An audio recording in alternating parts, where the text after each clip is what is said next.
Look, down on the ground. It's a germ. It's a worm. It's 508. Bursting from the subterranean depths of Wormtown like the mighty Shai Hulud. It's 508, a show about Worcester. Today is July the 27th, 2018, and we begin a brand new 508 adventure. An adventure packed with mystery and action and fun with the most surprising guest you've ever met, Geri DiNardo. Hi, Geri. Hi. Welcome to the show. Hi, and Brendan Milligan, the most surprising co-host you've ever met. What's up, brother? Good. My name is Mike Benedetti. I'm not surprising. People expect me on the show. You are shorn, though. Well shaved. It's been hot. Do you find that? Is this a waxing? Did you find that waxing your entire body keeps the heat down? No, I haven't shaved any of my body but my hair, but I probably should. It's it's just one of those things that it seems it's very unmasculine to have the rest of your body shaved, but it makes, from past experience, it makes a huge difference temperature wise. And I've been thinking, we have an environmental thrust, I think, on this week's show. So, as we slowly kill all the animals on the earth and are now making parts of India uninhabitable for human life, I feel like adjusting to greater and greater amounts of heat is important. So I've been sort of doing that in my own life. Yeah. I want to talk today about recycling in Worcester. I want to talk to Geri. I want to talk about the Worcester Renaissance, housing costs and the return to education, maybe the decline of local journalism.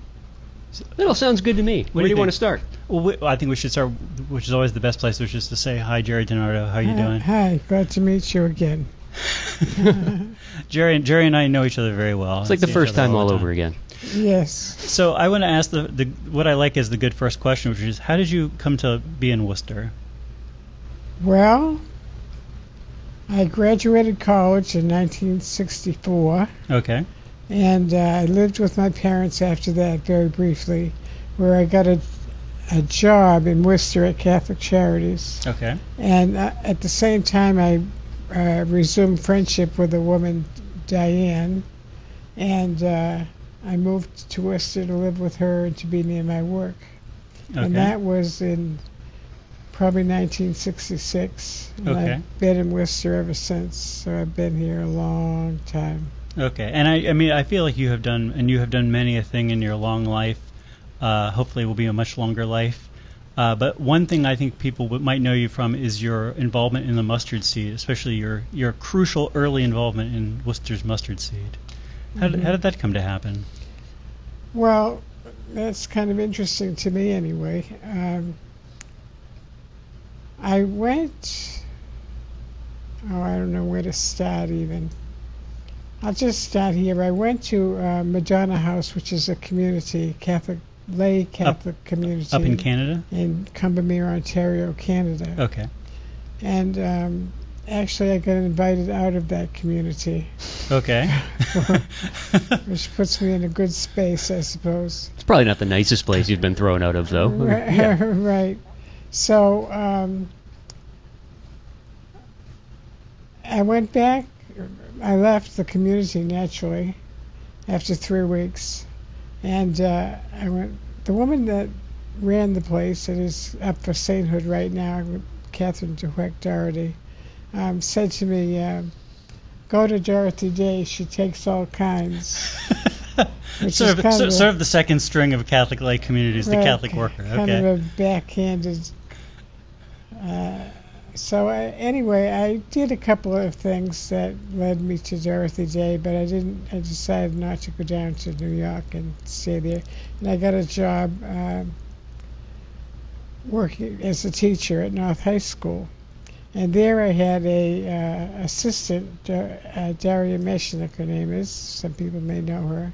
And I used to talk all the time about founding a community. Daria said to me, I have just the people you should meet. And so those people were Frank Kartheiser and Michael Boover. Down here in Worcester. In Worcester, whom you may know. And they were associated with a Catholic Worker Storefront at the time, and I became sort of associated with the two. And we began talking about well, what happened was they got a small fire in that storefront, and they got the boot out of there. Okay. And then we began talking about our next step. And ultimately we bought a house And this house is where the mustard seed is today. on the same property, yes. And I said to myself, well, I put my name on the deed because at the time I didn't realize it, but Frank took it when they said, well, who's going to sign for the property? Frank took a step back. I didn't know that he was a conscientious objector, and he couldn't own property or else it would have been taken. Okay. So Michael, who's like 19 at the time, steps forward and he says, well, I'll sign. And I said to myself, And you were a lot older than 19 at this point. I was my 30s at the Okay, time, early okay. 30s. And so I said to myself, I'm not going to let this kid sign by himself. So I said, well, I'll sign. So I signed. Michael and I then became owners of this house, and that was the beginning of in 1974, Mhm. the beginning of the Mustard Seed House of Hospitality. And so people who needed housing lived in this house, Yes, and we had meals, free meals. and you lived in this house. Oh, so I was going to tell you. So I said to myself, well, damn, I'm not going to buy a house and not live in it. Okay. Now, unbeknownst to me, I really had no clue what was going on. They were very familiar with the Catholic worker. I really was not. So I moved in, and that was the beginning of the end. It was the beginning of a long story. And so how many years did you live in the mustard seed? Well, I only lived there 4 years, 4.5 years. Uh-huh. I'll just say this because this is in your memoir, and then eventually you had a nervous breakdown, I did, and then you left the mustard seed. yes. What a great ending. I mean, I have to say that this memoir, Saints and Rascals, a Catholic worker memoir, is like, I haven't read a ton of Worcester memoirs. But this is definitely the best one that I've read. I don't know. Have you read a lot of Worcester memoirs? Are there a lot of Worcester memoirs? I mean, S.N. Berman wrote the famous Worcester account, which Nope. I have mixed feelings about his writing. And other than that, I don't know any Worcester memoirs. I think the closest I've ever come is soon to be major motion picture, which Abby Yeah. Hoffman does a really Yeah, good yeah, job yeah. of like capturing his time in Worcester as a child. But Yeah. Anyway, I love this book because you tell the stories of a lot of the people who were living there at the time, and just wild people. Yeah, Or- they're wild people, and in other words, they're not so wild. They have the essentials. I remember Mama B, for example, very hospitable, Hmm. especially to the priest, Father Bernie, Could you have a cup of tea? And here's a lady who had been living on the street with her dog, was laden with lice. Mm. I mean, laden with lice. She was literally lousy. Yeah, in the true sense of the word. That was the story of its own. This is 508, Worcester's Libertarian Voice. We'll be back in a moment with more Geri DiNardo. We're not really Worcester's Libertarian Voice. We like to say that we are. Right? We like to say we're Worcester's Libertarian Voice. Oh, but It's- you're not. Not particularly. Somebody is... So how am I doing? Fantastic. Is that okay? What time frame did you work Hello? for the Catholic worker? I mean, not the Catholic worker, Catholic Charities. 1960. Oh, sure, yeah. Everything. It was just... everything's taken 66. care of. It was just a I didn't work mix-up. there very long. Oh, okay. 65, 66. Yeah, I brought it with I me. I was just a, forgot where I put it. I have it. Thanks for calling me back. I was in charge of All right, you have good- infants in foster care and Bye-bye. foster parents. Really? Yeah. So it's funny. It's kind of why I was asking. It was this is in the mid to late 70s, but my wife was adopted, and the adoption was handled through Catholic Charities. Yeah. And just within the last couple months, she's started to reconnect with her birth mother via letter and whatnot, again through Catholic Charities and whatnot. And the process is just fascinating, both how that process functions, the double-blind sort of communications, but yeah. also hearing back to like what the story was, like different time in the way that adoptions were handled Oh, of so- unwed mothers going back to a different generation. But interesting stuff. In those days, I think there was little thought of connection with Yeah. its mother. Yeah. Mother's, Yeah. Live from our studio in a basement down an alley in downtown Worcester. This is 508. Today our special guest is Geraldine DiNardo.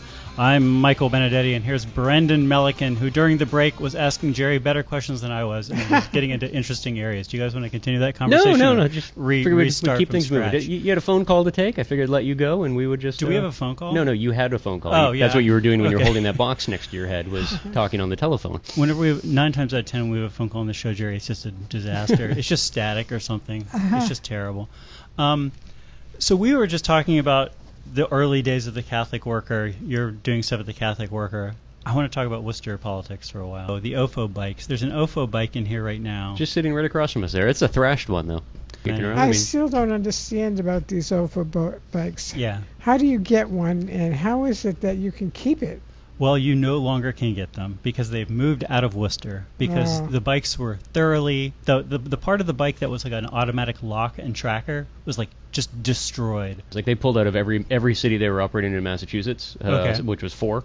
Okay. They pulled out of, it's close to like 80% of the cities nationally. The only places that Oh, they really? left them are places that they have like major competition, like Portland and Seattle were ones. Oh, I didn't know. Yeah, no, it was not like a slight against Worcester sort of thing. I think, Okay. and this is, kind of answers your question in a way. I think there was a lot of confusion about how that company functioned, especially because so many of the bikes were trashed. Yeah. What's amazing is that, so OFO is a Chinese company. It appears that they're actually a subsidiary of or related to directly one of the largest. China is where pretty much all of our bikes are made. Like with the exception of a handful of very, very small like custom bicycle builders, everybody's moved frame production to China. And you can buy there are catalogs that you can find online. Like if you owned a bike company or just a label, you wanted to white label a bike, like you can find that bike for sale. If we wanted to start making a 508 show bike, we could just get these order guys the in bikes, the frames Right. from Hong Kong is where they pass through, but a lot of the Okay. manufacturing is done in China. What's interesting though is that they've been kind of somewhat open about the idea that like there's no cost for the bike to them, right? Like that bike for you to buy, if you were to have it shipped to the United States, might cost you like $350. But the bike itself is like $2 or $3. Like there's no value to it at all. And to them, these are just like wholesaled bikes. And because they own the bicycles, when they're destroyed, it's a write-off. So it's a write-off on like a number that doesn't exist. If they pull a dozen paid rides out of one of those bikes, they made a profit off of that bike based on what the bike actually costs on the the open market on the other side of the pond. I had no idea. I tell you, I mean, sorry to interrupt. I mean, I have seen people continue to, as the weather's gotten better, ride these around more and more again. Right. I have not seen a single one with a working lock and Oh, really? tracking system in weeks. I see a bunch. Well, they've been slowly getting slurped up. It looks like they started pulling them out before they made that announcement. So a lot Okay. of the only ones that are left in the city appear to be ones like the one sitting in front of us that was pretty heavily thrashed. I mean, I'm not talking about trash. I'm just talking about ones where people ripped off or Oh, disabled. Yeah, no, but like I haven't like you. I haven't seen many of the working ones. There's one that's been sitting over by the sprinkler factory that still has its GPS unit for like 2 weeks, but it's just been Okay. sitting there. What's going to be great though is, and I brace yourselves, Worcester, Bird. When Bird comes to Worcester, that's when all hell is going to break loose. What is this? Bird is the company on the West Coast that and they pretty much don't care about city leadership at all. They just What do do they their do? thing. Chainsaws? They do electric scooters.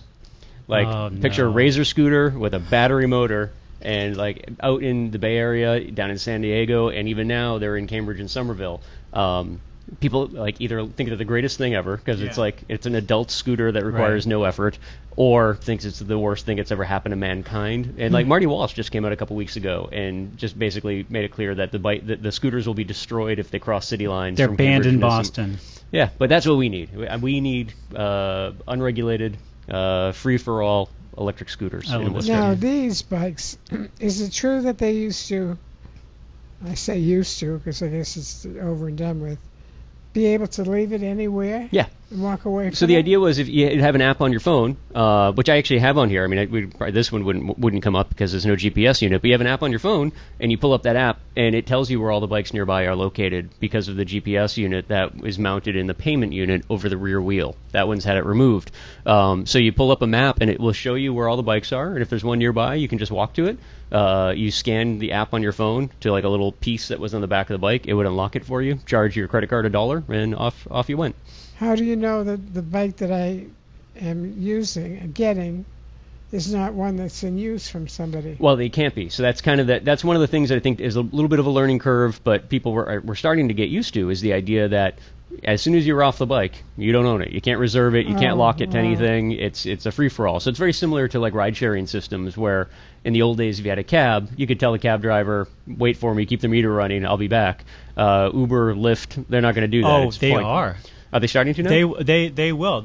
I think that there's some official way that they can do it, but I've taken 2 Lyft rides in the last month where I said, like, just keep the meter running, and people were totally happy. But that would seem to be like an unofficial way of doing that, where they just don't register the drop-off and then bring you somewhere else and keep the mileage running. Like, yeah. I mean, you could do that with these too by, duct taping it and chaining it to a tree, but it kind of violates the idea. I just wanted to talk about this because I feel like a couple weeks ago we talked about how we needed to make the Worcester Renaissance not a thing we don't talk about, but just a very minor subplot. And I feel like there's no way to describe the last few weeks in Worcester using that Worcester Renaissance framing. So I'm glad that we dodged that bullet and we moved out of that area. We had a really good article about recycling this week. Brian Lee in the Telegram. And the way this part of the show happens is, Jerry, is that I just read from a thing partially and then just interrupt me whenever. Otherwise, it could get a little slow. Worcester faces new challenges in recycling as costs rise, demand changes. The city is monitoring rising recycling costs and developing a campaign to educate residents about new challenges to trash collection. Worcester is paying more per ton to recycle at $294 than it does to dispose of solid waste at $193, the Commissioner of Department of Public Works and Parks said this week. This has been true for a while, though, right, Brendan? It's been more expensive for us to do recycling than throw away trash. Well, it started, this kind of what they're referring to now really just started the first of the year. Because the Chinese, so we can, let's not be totally confusing about what we're talking about. We're talking about, what's it called? National Sword. Yeah. Is this Chinese policy? Because since 1980, China has been the world's largest importer of recycled paper and plastics. I'm reading from an Australian report on National Sword. I keep wanting to say Liquid Sword.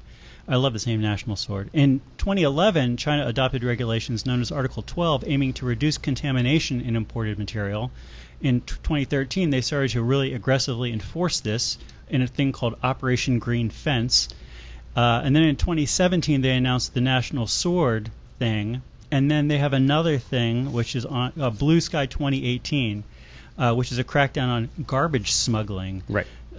Because people have, I guess, been bringing in substandard recycling to China, or just bringing in garbage to China and dumping it there. Well, they were just taking our garbage as well too, and it wasn't. And that's kind of where things get a little bit confusing. Like, we have been giving ourselves lots of credit in the United States for things like innovations like zero sort recycling, right? Like, everything goes into one bag, goes to one hauler, and then it magically.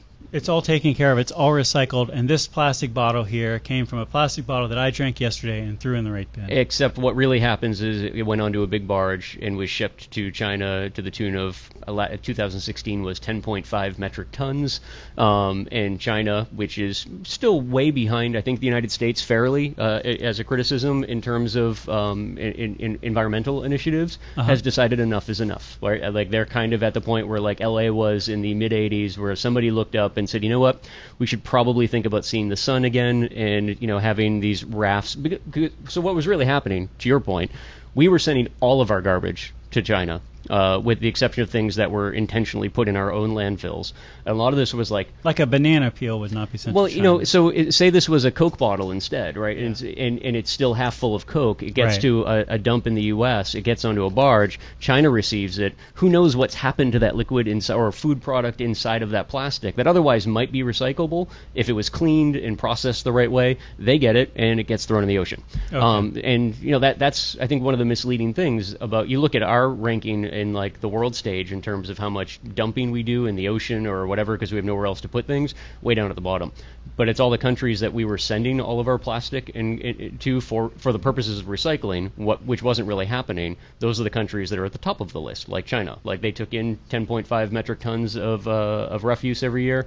8.3 metric tons were going into the ocean. So part of this is that they're no longer so hungry for every commodity they can get their hands on, metal, plastic, whatever. And part of this is just them saying, again, enough is enough. We're tired of taking really gross stuff and people just being able to ship it here. Yeah, it's an evolving economy that doesn't. So a lot of it's just getting kicked down that line of polluters, honestly. So like now you're seeing upticks in Indonesia and Vietnam for net imports for recyclable materials and we've been heading this direction for a while. I think that I remember growing up, like you could get maybe a penny per aluminum can. We've always been 5 cents around here. Well, see, that's a deposit. This was living in Oklahoma where there was no deposit. You could you could legit get a penny for an aluminum can. Yeah. It was worthwhile to get them and crush them. Sure. Honestly, especially in the 70s, a penny could go a long way. But so I think people still have the mentality. I certainly do that. Like, not only is it an environmental bonus to recycle, but it's somehow an economic aid to somebody to recycle. But for a while we've been heading in the direction where economically it's no longer so obvious that we can recycle. I think environmentally there's still a strong case. I think there's also, we could head into a break, but I think there's also the bigger argument to be made too is like what have we really accomplished over the last 30 years or so, where I think oftentimes we're very proud of the efforts we make in terms of things like recycling. Not to be completely cynical, we just kind of relocated the landfill. And I think ultimately that's what we're looking at is like we believed that we were doing through these municipal programs, through personal efforts and whatnot, that we were recycling mountains of refuse. It was really just being shipped across the ocean and then thrown in the ocean once it got there because it was unusable. I hope at some point in time it's actually more of a self-reflection moment for the United States, because we really haven't been as great as we think we have been in terms of our recycling efforts. I tell you, reading all about this national, we have 30 seconds, reading about this national sort stuff, I've really realized that, I think I used to have this sense of like, well, if I buy it and then I recycle it, environmentally it's all good. And now I realize I just can't buy so much stuff. Mm-hmm. I don't have any other option. This is 508, Worcester's voice of deep green resistance. We'll be back after this commercial break with more. I mean, ultimately, that's probably the conversation that we need to have as a country, too. And we probably will start having we started a lot of the recycling programs we had going back to like the 70s and 80s because the cost of shipping something overseas and remanufacturing was cheaper than domestic costs. But because so many of the countries that we were dealing with as partners on that front, again, are evolved economies, now that's break even, right? Like it actually costs more because you're dealing with a higher profit margin on the manufacturing side overseas and the shipping costs and whatnot. Maybe it actually opens up the door for us to do real recycling. Like when we started our deposit program, I mean, a lot of that was driven at the idea that we were still primarily using glass bottles, right? So like the idea was the glass bottle wouldn't just get thrown into the woods or thrown into the street.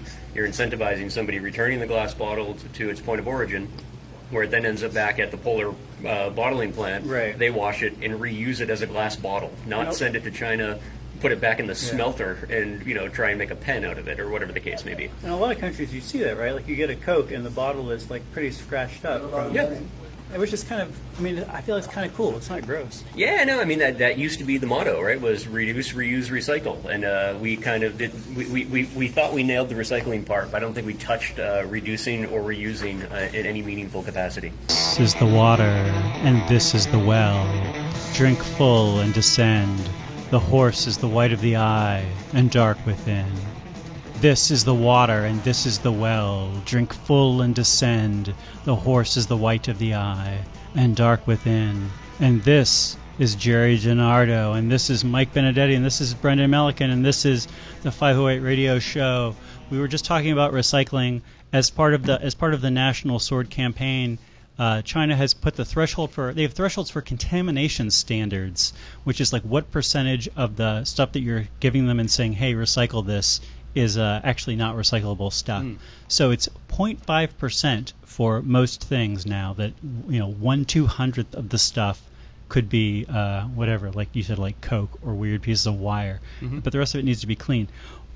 I'll say one nice thing from this article that we learned is that Worcester actually apparently has a pretty good, we have a really good recycling rate, and our contamination rate for recycling is about 15%, which city officials said is low for an urban pay-as-you-throw community.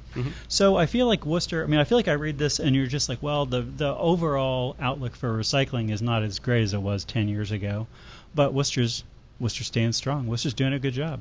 Yeah, no, I think what would be really interesting though is because a lot of the landscape has changed in terms of what it means to recycle and what is recyclable too. Because I think our generation, we're thinking of plastic bottles, we're thinking of glass, we're thinking of paper, ropes, metals, whatever the case may be. I don't think a lot of people really give that much thought, or at least are just starting to like your cell phones, your computers that are like loaded with toxic rare earth minerals and whatnot, and can be recycled, and oftentimes at a huge premium. There's gold in your smartphone, right? There's more gold in your smartphone than there is if you went panning out in Wyoming. But people should take them to Best Buy at the Greendale Mall. By the way, that's a good. You can drop off up to 4 items. Yeah, there's lots of options, and I think that's where it starts getting interesting about from a cultural and a consumer perspective. Is man, we still are just making tons of stuff. We are. Well, I don't know if we want to. Do you have anything to say about recycling? Not right at this moment. All right. you're gonna reserve your time for your future comment. I just wanted to just run through the Worcester info on this real quick. People know you can get these recycling bins at the service center place, and you can pay $5 if you need an extra bin. Don't use plastic bags for recycling. You cannot recycle napkins, paper plates, paper cups, and plastic-coated paper. Brendan, so many people I know recycle these things so much, and I tell them, don't do this. You're contaminating the waste stream. You're increasing the chances that somebody's going to give up and just throw it all in the incinerator, and people don't believe me. But I have a printout from a website. I don't think it's incinerator as much now as landfill, right? We're still using domestic landfill here in the Worcester area, aren't we? We don't. I think our stuff gets burned. I think our stuff mostly gets burned. Yeah, we hit our first ignorance brick wall there. Yeah. Right? Partially I sort of feel like digging up petroleum and then turning it into a bottle that somebody uses for 5 minutes and then burning it is kind of a bad use of petroleum. But I sort of wonder, to what extent is when you throw something away that's not a banana peel that actually would burn, are you sort of helping the incinerator? Are you sort of contributing energy to the incinerator? So maybe it's actually not such a bad thing if your plastic bottle accidentally gets incinerated because you're helping you're contributing to the trash destruction process. I don't know. I'm trying to keep a positive You should just be vibe. launching things into the sun. Yeah. I don't know. Get on that, Elon Musk. Anyway, you can recycle a lot of stuff in Worcester. People know that, though. What did you say earlier about 0.5%? This is this thing where China now, if you send them a barge of stuff and you say, we're sending this to you to be recycled, if more than 0.5% of the stuff in that barge is not recyclable stuff, they say this is just a barge of trash and you cannot import this into China. Oh. Which is nearly impossible. It's just like the amount of sorting that would have to take place on our side of things to make that cost effective. You might as well just keep everything here, which is why all of our haulers are, I faced price increases right at the start of the year because of this when it came to at the ice cream shop. Yeah, it's and the city's going to, and I think it just started with commercial customers of a lot of our hauling services. And yeah. This sort of gets back to yellow bags, which for a lot of people is their nemesis. That even when you throw the stuff in the recycling bin, there's that positive thing environmentally, but that economically, it's more expensive for the city when you throw something into the recycling bin than into that yellow bag. Right. But you're paying for the system by buying the yellow bags. So again, this is one reason our recycling rate is so high. Yeah. But this also gives people this weird incentive, like my ignorant friends, to throw non-recyclables that they can kind of trick themselves into thinking is recyclable. Yeah. Brendan, they're just like, the styrofoam is probably not recyclable, and it says on the website and on the side of my bin that it's not recyclable. But it's not in front of your house when you get home from work, so it must have been okay. Maybe it's secretly recyclable. They don't tell us the truth. How do we know it's Here's the real conundrum. Yeah. If we go down the road like a lot of other cities have with banning plastic bags, Does that mean we also have to ban the yellow plastic trash bags, and we're going to use paper sacks for our garbage instead? The answer is no. Okay, cool. I mean, I just want to say too, like again on the positive vibe here, like 10% of our trash is consumer trash, post-consumer trash. 90% of the trash that we generate in this country is generated by people making stuff or doing something somewhere else. So like we can wring our hands about plastic bags and plastic straws, and it's good to pay attention to that stuff, but that's not. Again, that's only a tenth as effective in the big picture. Sure. This is a segment called Stuff That's Kind of Obvious That Mike Never Thought About Before. Sure. This is going to be a great segment. I'm going to read, this is an article that Alex Tabarrok put on the great blog Marginal Revolution, which if you're a libertarian listening to Worcester's Libertarian Voice, or you're, like me, more of a progressive, but you like to listen to non-insane conservative viewpoints, great blog to read. And I may just read this whole thing because it's pretty focused. It's called Housing Costs Reduce the Return to Education. And Alex writes, in normal times and places, housing prices are kept fairly close to construction costs by the ordinary processes of supply and demand. Average housing prices didn't rise much over the entire 20th century, for example. Even today, house prices are kept close to construction costs in most of the United States. But extreme supply restrictions in a small number of important places, San Francisco, San Jose, Los Angeles, New York, Boston, etc., have driven average prices well above any seen in the entire 20th century. Over the last several decades, high productivity industries have become more geographically concentrated. As a result, a substantial share of the productivity gains from technology, biotech, and finance have gone not to producers, but to non-productive landowners. High returns to land have meant lower returns to other factors of production. The return to education, for example, has increased in the United States, but it's less well appreciated that in order to earn high wages, college-educated workers must increasingly live in expensive cities. One consequence is that the net college wage premium is not as large as it appears, and inequality has been overestimated.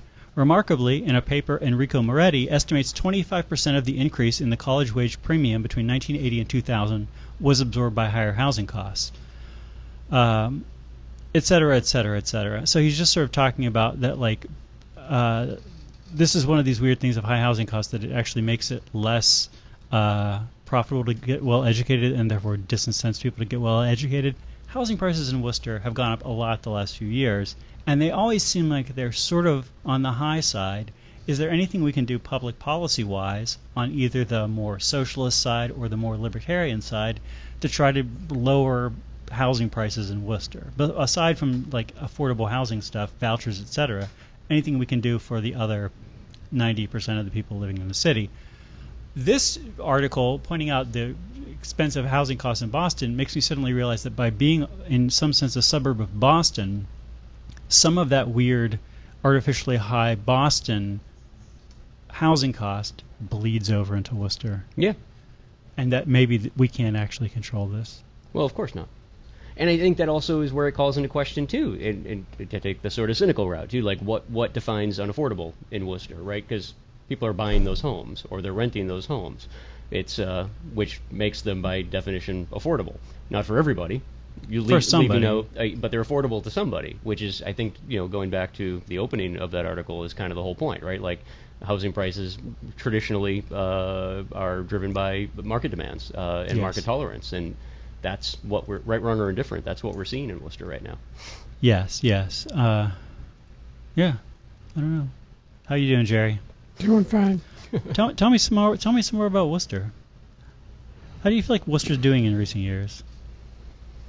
Well, I like Worcester. I've always liked Worcester.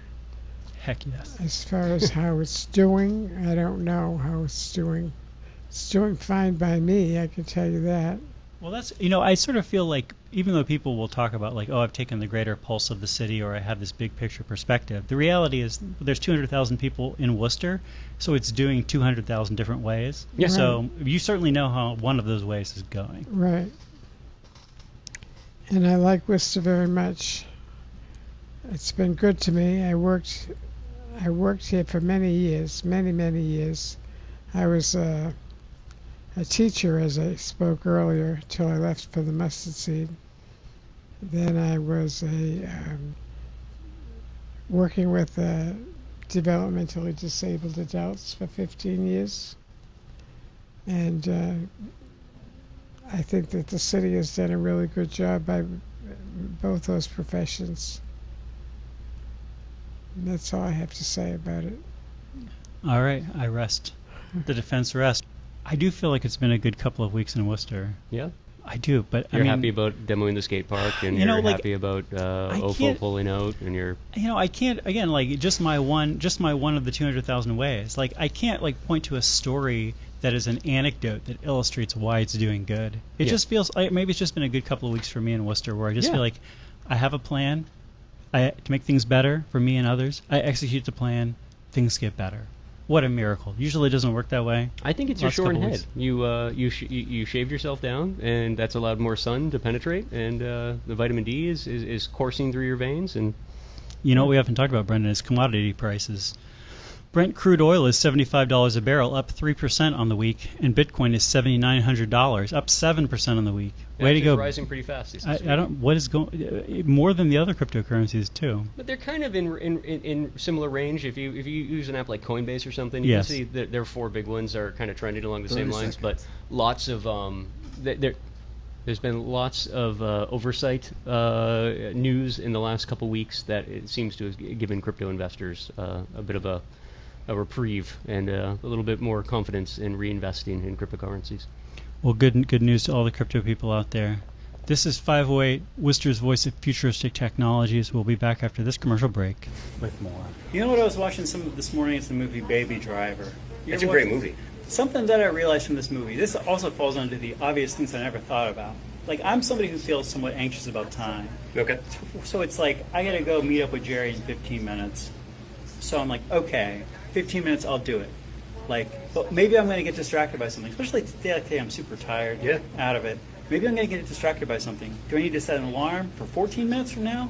Maybe I need to set an alarm for 13 minutes because I probably need to get ready. Mm-hmm. Like, how do I, when I'm in a really tired mood, like, keep track of time? And the answer is, I have a playlist like the dude in the thing. So I'm like, okay, when Bohemian Rhapsody is 5 minutes long. Yeah. Quick One While He's Away is 9 minutes long. This song is 5 minutes long. Like, I can just build a 20-minute playlist and be like, I know that when the last song is over, I'm done, and I know when the last song starts, I need to get ready to go, and I can just like chill and listen to music and work on something.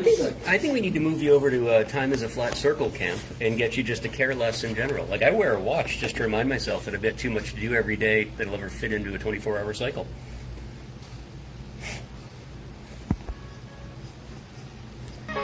Out are the lights, out all, and over each quivering form, the curtain, a funeral pall, comes down with the rush of a storm, and the angels all pallid and wan, uprising, unveiling, affirm that the play is the tragedy, man, and its hero, the conqueror worm. Live from the hidden depths of Wormtown, this is 508, a show about Worcester with Brent Milliken, Mike Benedetti, and Geri DiNardo, looking like she has a headache. Hi, Jerry. How you doing? Thanks for putting up with the show today. You know what we should talk to you about also? So you're somebody with limited mobility.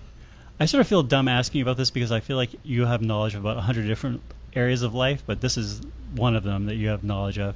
And today we got over here in a Lyft car, a rideshare car. And we talk about transit on this show all the time, and I feel like the accessibility angle of transit is something which we always have to include as an afterthought, but we don't really know anything about. Like, I was surprised, Brendan, that like you could get an accessible Lyft if you lived in Boston. Mm-hmm. If you live in Worcester, good luck. Mm. Maybe there's accessible Ubers in Worcester. I don't know, but like Lyft certainly is not big enough in Worcester to actually like have accessible vehicles. Right.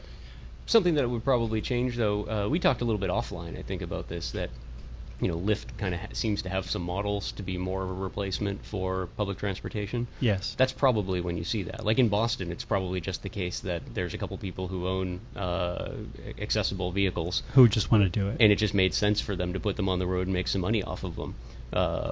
Probably just don't have the demand, it seems, from a strictly corporate perspective in Worcester right now, being our size. But could see that changing if, the WRTA were to transition to something like a ride-sharing program. Jerry, how does it work whenever you like need a ride on the WRTA and you need like door-to-door service? Well, firstly, I would have had to qualify to take the ride. Do you qualify? Oh yes. And I would go. There's a building behind the train station. Yeah, That's where they are. the hub. You sign up for that. So let's So say, you have to go to that building first. Yeah. Okay. So How do they presume that you get to that building if you're going specifically to get access to public transportation? I don't think they care. They don't care. That's kind of what I figured. Yeah. Really. So now let's say I've got the card that says I can go to it. Now I need a ride. Say I need a ride here. Okay. I would call up this phone number the day before, or even a few days before, and say I need a ride to such and such a place. They'll say, what time is your appointment? For 1 o'clock in the afternoon. And then they'll ask you where you live, and They get your number or whatever to verify this is a legit right. thing. And they'll be there. Oh, the night before, you get a phone call from them which says, be ready, please be ready at, let's say, for this distance, let's say it was 12:45. Yeah. I'd be at 12:45, I'm out on my front porch. They could come by. It could be a cab or it could be a bus, a small bus. Is there any? Is it just for you, or do they try to have multiple people? Sometimes there's another person or two, but two is rare. Even another person is rare. Usually it's just for you. Yeah. So this is like kind of nice chauffeur service in a way. Yeah. So then they take me where I'm going, and I'll also say I need a ride home at let's say 2:15. Yeah. They'll call me. They'll say that too on the night that they tell me the time that they're going to come after me and all that. And they'll be here at 2:15, take me home, and the ride is $2.75 each way. For you. For Right. me. And you and I were talking earlier about how, like, even when an able-bodied young man such as myself rides the bus in Worcester, there's a pretty high subsidy. Like, I'm not paying for my full bus. Yeah. So a third. Right. Like, it's just the WRTA ends up subsidizing everybody a lot per ride. Right.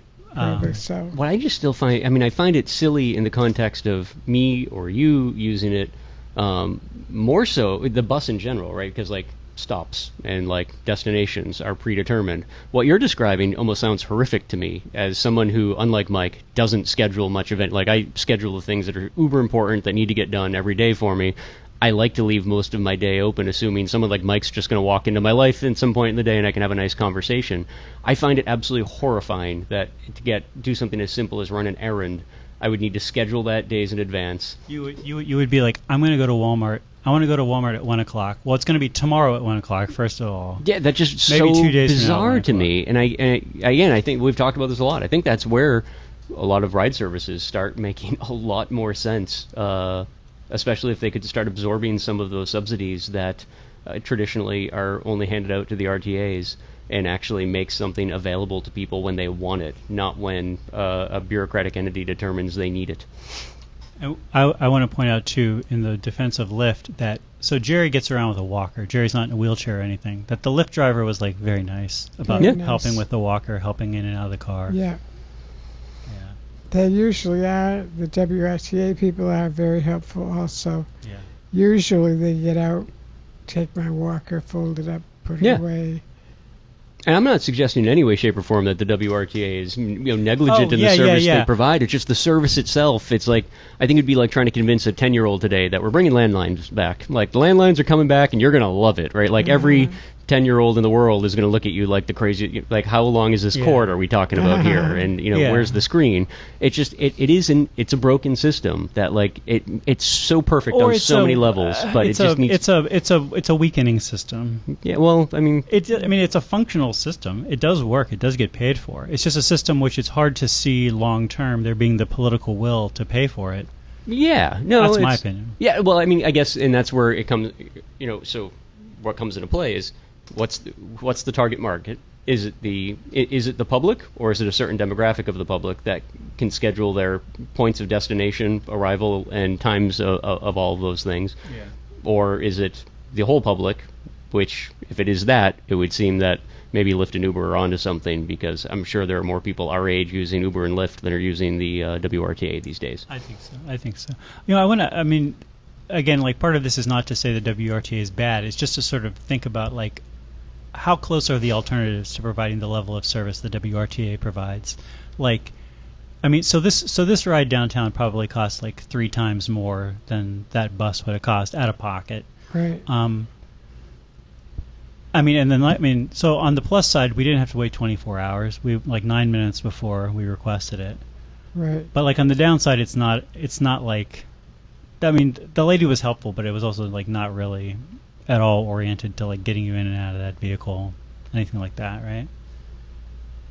Well, she did her best. So like, having taken this ride now, do you feel like, you know what, the next time that I got a lot of money in my pocket, I'm going to go for Uber or Lyft rather than the WRTA? Or do you feel like, you know what, the WRTA is the way to go?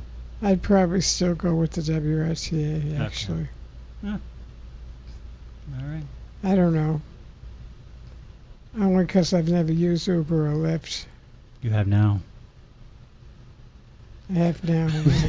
Jay, do you happen to know how Yeah. many of those accessible vehicles are in Boston at any moment in time? So the Lyft, this is the Lyft website. This is why honestly, this is why I wanted to do this with you today, is so that we could like actually talk from actual You're going to put a experience. nail in the coffin of the WRTA, Mike. That's what you. This is all a big I am setup. so there's one good piece of news this week is that the WRTA had some kind of plan to work something out with the state that they wouldn't have to cut service. Bunch of grants. More power to the WRTA. Yeah. Stay strong, my It's brothers not a and plan to sisters. improve or increase ridership. It's a plan for more grants. Bus riders, 100%. Never give up, never give in.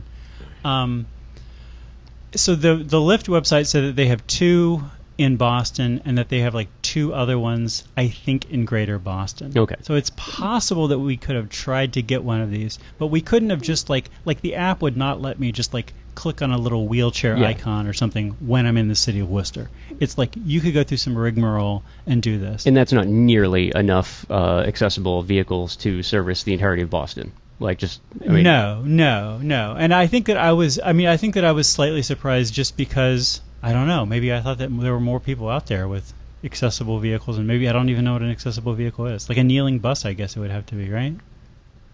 I don't know what that means. That's when the bus can like deflate. It's kind of like that thing where the car bounces up and down, but it just does it super slow. And it like lowers down to the ground, and then you put a little ramp out. They call that a kneeling bus, which is an awesome name.